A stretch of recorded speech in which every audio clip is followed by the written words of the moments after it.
And hello, everybody. You're very welcome to a new Redefining Cybersecurity podcast on ITSPmagazine. You're very welcome. And as you know, if you listen to the show, I get to talk about lots of fun, cool things with cool people who know much more than I do. And that's what makes it fun for me, is I get to learn and hopefully share some of those learnings through thought-provoking conversations with folks like Melissa and Anil. Thank you for joining me today. Thanks for having us. Glad to be here. It's going to be fun. It's going to be fun. It's a topic that continues to get a lot of attention. In fact, I just yesterday recorded an episode with Alan Friedman and Bob Lord, two different perspectives on the same topic of secure by design and supply chain security, and lots of different angles to take here. And today, I think, for me, it's an exciting one because it starts to get into, well, how do we actually begin to address this big picture issue that we continue to talk about with some tools, I presume, to help us take some action. So I'm excited to get in the nitty gritty here. And before we do that, though, Melissa and Anil, I'd like a few moments from you each to kind of share some of your background, what you're up to, maybe give an overview of your role at SVIP and what the organization does. So Melissa, we'll start with you, please. Great. Thanks, John. Well, great to be here. And Melissa, I'm the Managing Director for the Silicon Valley Innovation Program at the Department of Homeland Security, Science and Technology Directorate. What we do within the Silicon Valley Innovation Program is to reach out to the startup community, identify innovative emerging technology companies that we could be partnering with and to help us solve DHS's pain points. I'm originally from Silicon Valley, and so when September 11th happened, I was called into public service and started at DHS about 20 years ago. So being from Silicon Valley, going into government, being a very different type of culture and mindset, trying to bridge the two has been a fun journey. And between that and having been part of the cybersecurity division prior to my current role, it really helps us to have a perspective on the need for innovative tools and technologies that can help us solve these difficult challenges. And so in addition to working with CISA over at within DHS, we work with a number of the different department operational agencies. So SVIP has a pretty broad mission to cover the rest of the department, but in this area in particular, cyber is near and dear. I can only imagine all the cyber conversations you have. Thank you for that, Melissa. Anil John, sorry. No worries. Anil John, Technical Director of the Silicon Valley Innovation Program. I'm a public interest technologist whose day job happens to be just that. It is, you'd asked about background. First job in government was as a technical lead for our federal identity and credential and access management program at GSA. Made the transition over to DHS as the program manager for identity management and data privacy. And then when Melissa started the Silicon Valley Innovation Program, convinced her and the rest of the S&T that they needed a technical director, and they somehow bought off on it. So my job these days is to, translate government to the startup community and translate startup and technologies to our operational mission set. As Melissa noted, our program is in the business of finding global talent in order to solve our local problems. And we are working with all of the operational components of DHS. And in this particular case, obviously with CISA, focusing on supply chain security as well. And it might be a silly question, but when people think of government entities, they don't think speed, right? Fast to market is not the first thing that comes to mind. Let's just say that. Is the idea with this program to kind of help inject some of this innovative spirit and fast time to market with clear objectives and outcomes and maybe smaller bits instead of big, huge buckets? I don't know, is that a good overview? Yeah, you should be my salesperson, John. That's exactly it. It's injecting a lot of the culture of kind of how do we get to solutions faster, and leveraging what's being developed in the commercial ecosystem, iterating more quickly, being able to deliver solutions and products a little bit faster, working with the end users so that they're involved in sort of the solution before it reaches the very end, before it reaches market. And the goal with our program is to help shape those commercial products, baking in DHS's requirements into that, so that by the time they reach the market, DHS can be a buyer of that technology at the end of it. Okay, now another interesting point there. I'm going to stay here for a second. So this is identifying solutions good for U.S. companies as well as government entities. So not limited, you're not focusing on filling the government's needs, but or an international even. So finding good technologies to solve, and in the case today, we're talking about supply chain. So solving supply chain issues globally. Exactly. A lot of these challenges are not unique to DHS, are not unique to the U.S. And so the program does work with U.S. and international startups, as Anil mentioned. With the end game is that a lot of our pain points in the government are similar to commercial, retail, enterprise, travel, and hospitality. That by working together with the companies that are building those public-facing types of technologies, we can benefit from that as well. It's a bit of low-hanging fruit that we can leverage with the government funding that we have, and all end up with secure technologies as a result. And I'll simply note, in addition to what Melissa noted, we do not want the startup or the small business to pivot into government. We want them to remain on their commercial roadmap, and the engagement that we have with them results in a product SKU that is available not just to government, but to the broader ecosystem as well. Now, we have some abilities to go and then acquire the technologies in a very fast manner. But in general, the outcome should be a benefit to not just government agencies, but to the broader ecosystem. In this particular case, all of the software development ecosystem, not just in the US, but globally as well. Yeah. Rising tides, right? Absolutely. Lifts all boats. Yeah, because I remember I can look back at a time where I worked for smaller organizations at the time, but we had huge government contracts that took up a lot of effort from commercial endeavors, which kind of the priorities fought against each other, right? So I love this idea that it's a more collaborative approach. So software supply chain, I mean, people have heard me talk about this with lots of different folks.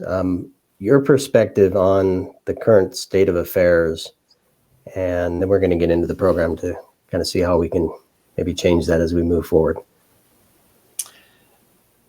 I'm sure there are much more deeper experts in that than us who have opined on this. But what has been real over the last number of years is there has been vulnerabilities detected in components of software that have been deployed within the enterprise, whether that enterprise is in the public sector or the private sector. So understanding what goes into software, the ingredients that make up a software package becomes very, very critical in identifying how to fix vulnerabilities in specific components when they arise. And traditionally, it has been remarkably difficult to understand whether you are in the closed source ecosystem or whether in the open source ecosystem, in what components exist. You don't have visibility into them. So it becomes really, really important first to ensure that you use some standards-based way of enumerating what are the components of software. Then also having tooling that can use that information, map it against vulnerabilities that come up, and see what needs to be fixed. And that's the ecosystem that I think we want to, through the projects that we are working on with CISA, energize, help, and move forward to provide much more visibility into the software supply chain ecosystem and what goes into software and what exists within the software that is deployed out there already as well. So Melissa, can you tell me a bit about you call it a cohort, right? Startup cohort for supply chain visibility and software supply chain visibility. It's a year old tomorrow, I think. Happy birthday. Or at least the press releases from the last tomorrow last year, if that makes sense. So how did this program come together? Obviously, you saw the need, but was it immediately obvious for some of the vendors in the ecosystem to say this is a great idea? Well, I think we for several years ago we actually got together with CISA and tried to think through how can we help, how can we contribute to the need, knowing that SVIP, our business model, is to help deliver capabilities on a much shorter time frame. But there's still being the need for longer term research and development that does need to occur in general. So we actually held an ideation workshop with CISA, with a number of their stakeholders, as well as some thought leaders in the cybersecurity and software development community, to understand, okay, well, where can the government contribute? What is our role? What should we be providing? And what can we contribute from funding companies wise to help with this effort? And so through that ideation workshop, we yielded to this need for software supply chain visibility tools. And then, like you said, we put out a call for startups. We had a lot of applications from around the world, and narrowed it down to the companies that we announced a year ago, right as RSA was kicking off last year. So it was perfect timing. Was that Shark Tank like activity, or is there a little more low key? It can be a bit Shark Tanky. Yeah. So we have the companies, they submit their application, we review it through a government panel, and if it's a good fit, we'll invite the companies in for a 15-minute pitch, virtual pitch, and that's when we get a chance to ask clarifying questions, and that's where the sharks come in, but maybe not so sharky. And do really understand, break it down. What are they offering? What can they do? What are they already developing that we can help shape? Are they going to be ready to reach the market in 1 to 3 years with their solution? And can they work together? Can we work with them together? And so, then we got a great set of companies that collaboratively developed something, and super excited about what they're doing. And I'd also note that I think we also structured the solicitation to be beneficial to, in some ways, in producing capabilities and products that could be broadly usable. But we also did sort of a two-tier approach. One of them was we wanted companies to come to us with solutions that use software bill of materials, s-boms, whether it is for capabilities that generated s-boms, capabilities that provide visibility into s-boms in software developer IDEs, in SIEM products, or as part of the visualization that an enterprise has access to. But we also required them to produce something that we thought was really, really important, which is a common open source building block that sort of addressed what we saw as, at least one of the challenges in the software bill of materials ecosystem, which is there are, I don't want to say competing, but there are efforts that are looking at standards for s-bom that are distinct and different. In particular, for example, Cyclone DX and SPDX. And one of the things that we wanted to make sure through our contributions was make sure that the conversation became about what are the components of software and what are the vulnerabilities that could be in there, and not about arguments of the s-bom formats. So one of the things that we actually required in our solicitation was any cohort that we selected, any set of companies that we selected, yea, verily, go forth and build your visualization tools and things like that. But we also want you to work together on a open source component that provided a neutral translation capability across the s-bom formats. And in particular, we want you to get it to a mature enough stage that it could be contributed to the global open source community, software community as well. So that was our intention in order to catalyze and seed the market with both the tools that were needed and also some building blocks that could be freely usable, not just by the companies that we fund, but by the global community as well. And in terms of the scope, I'm looking at some of the companies there and their offerings. It seems to hone in on app development and pipeline and involvement. Looking at, then it's obviously DevSecOps when you start to look at vulnerabilities and some of these things.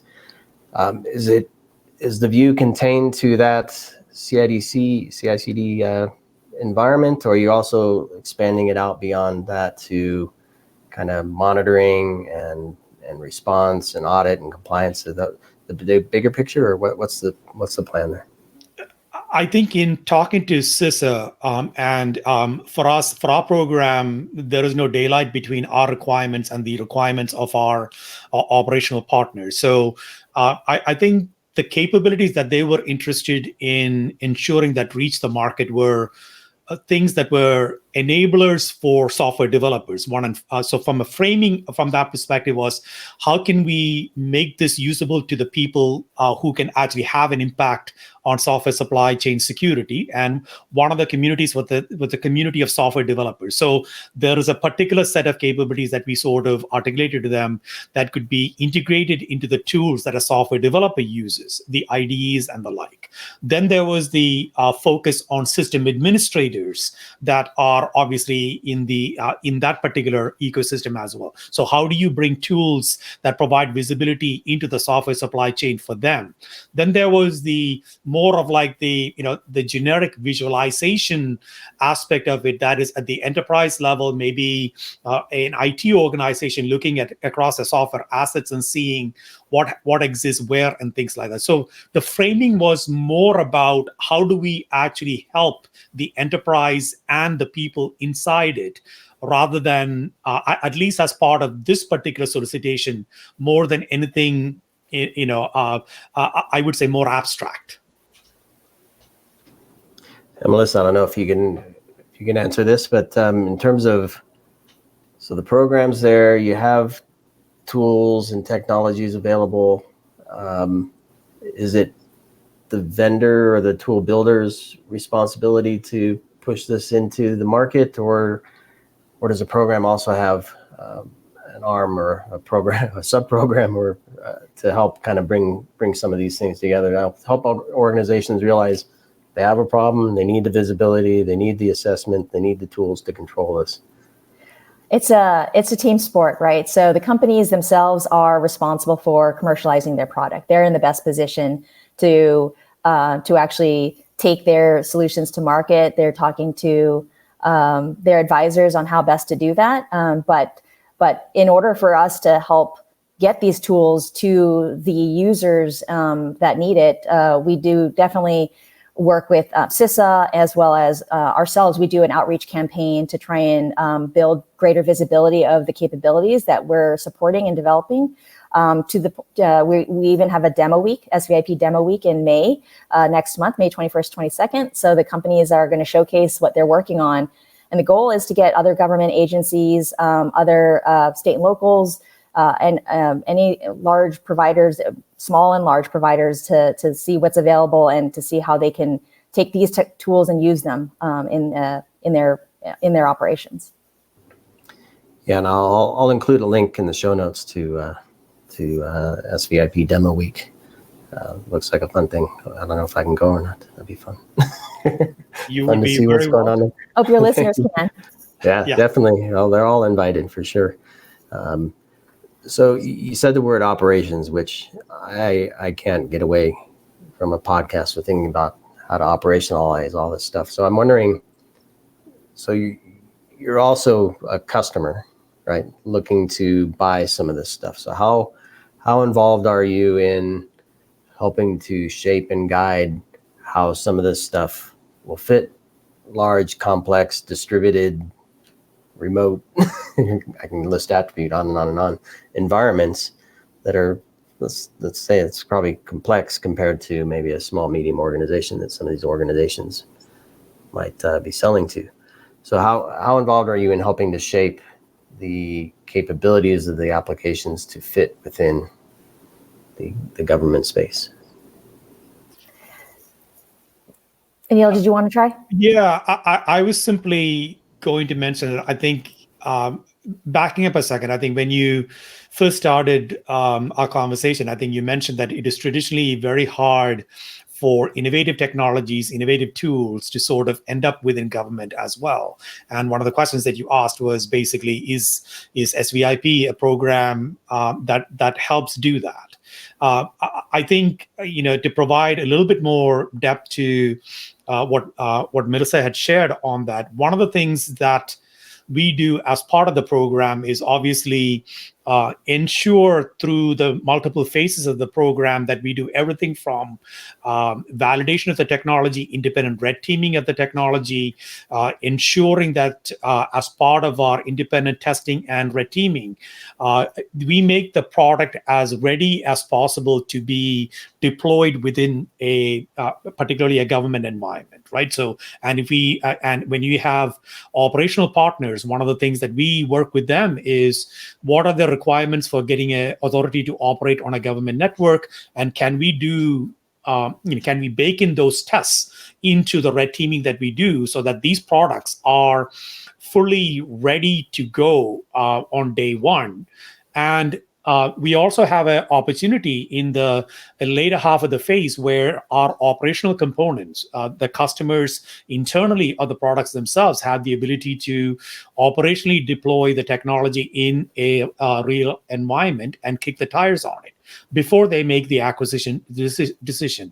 And from a government perspective, from a DHS perspective, one of the advantages to going through SVIP is that because we have a intensely competitive global solicitation on the front end of our solicitation, we have the ability at the end of it, if after the red teaming, after the validation of the technology, after everybody has taken a good look at it and know it works, any part of DHS has the ability to do a direct sole source non-competitive buy of the technology. So we are going through the process. I think we are shaping the product in order to make it available and useful. We are also providing a pathway for easy acquisition to components of DHS.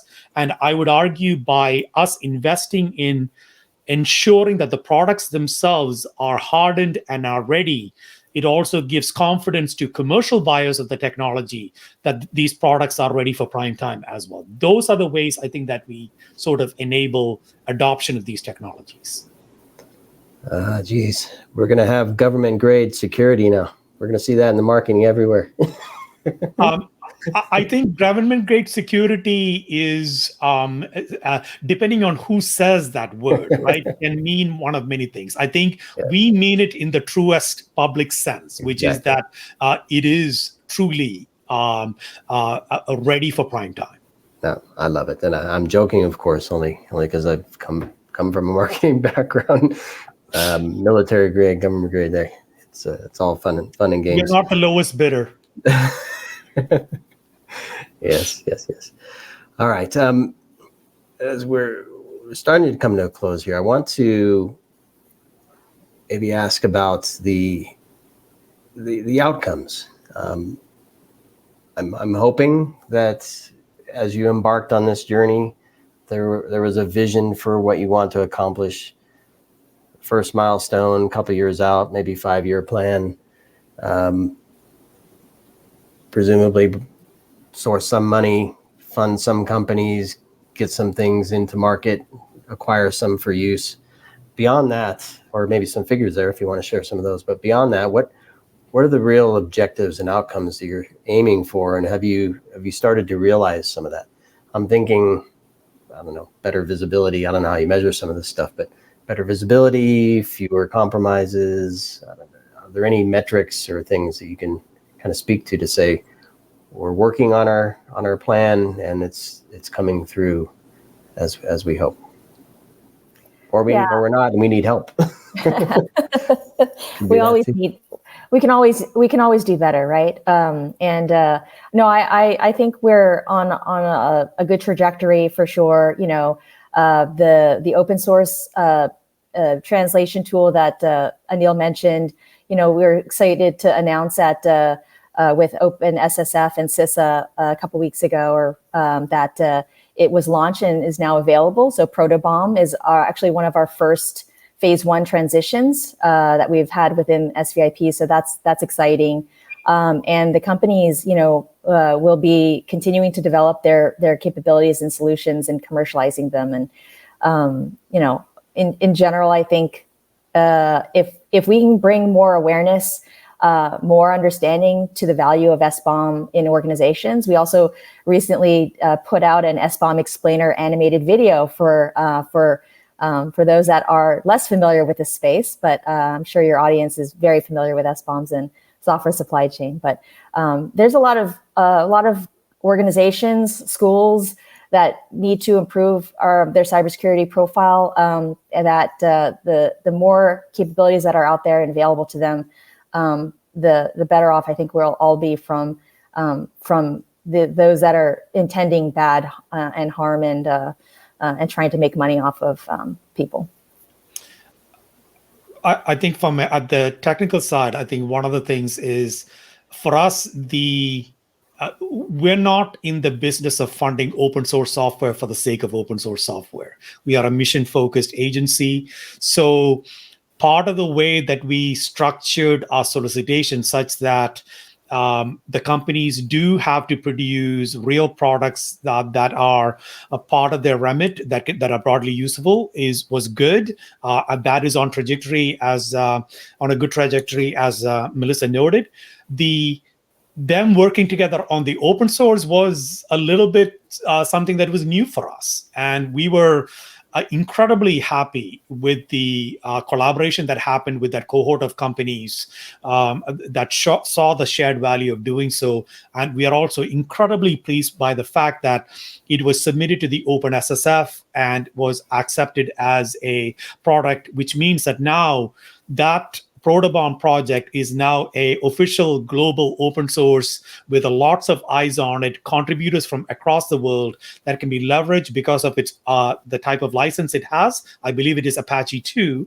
It can be both closed source and open source products can bake that in without any issues. I think that's a good success story and a worthwhile application of public sector funding in order to sort of raise the bar on security when it comes to software. So I think we are on a good track, and we hope to keep it on the rails. Yeah, that's a good achievement. I'm actually chatting with Omkar from OpenSSF next week, so we'll continue that conversation. Well, this is fantastic. I guess for my audience is primarily security leadership. Executives, practitioners as well.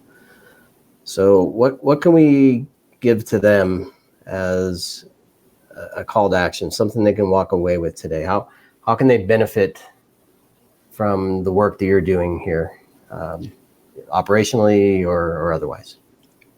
So I think I'm going to echo the call that CISA is making on this. In general, I think even regardless of the tools and technologies that we're funding, I think it is important for there to be a demand signal that is sent to the software developers that s-boms are important, so that as part of the things that enterprises and are consuming, that you are also expecting software bill of materials to be produced and delivered to them, so that at a minimum, you have the ability to have a sense of what is inside your software. And I think that is the first and fundamental step, I think, that all enterprises need to step up to and do, because it benefits them. And it also sends a clear signal to the software development community, whether it is closed source or open source, that this basic ingredient listing is an expectation.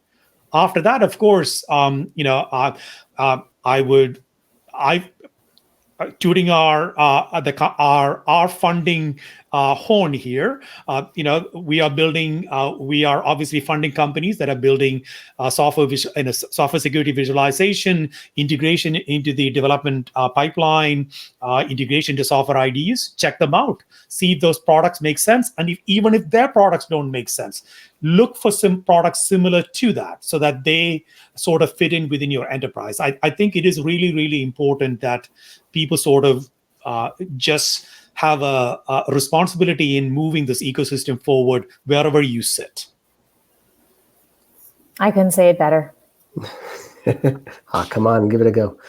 No, I think you echoed Alan and Bob from my conversation with them yesterday in terms of have a plan and figure out how to start taking action. And to me, looking at the tools and understanding how they can fit into your environment is that most likely next step.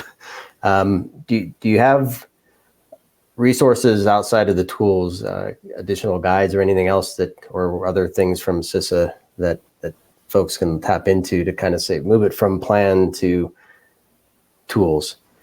Because picking a tool is cool, but you want to make sure it maps to the plan as well. So there's that kind of middle shim there in terms of how does this fit my organization and whatnot. Other things like that? Absolutely. I think the best resource, at least within government at this point in time, on anything s-bom, is cisa.gov/s-bom, right? And CISA is also holding and engaging very actively in the software development community through collaborations, workshops, and the like. And I think all of that information is linked to you from that website and the location. I think that's a great starting point for the advice that DHS and CISA are giving to the broader community on how to move this forward. And I don't think we could add anything more than everything is there. So we will simply point everyone to that location.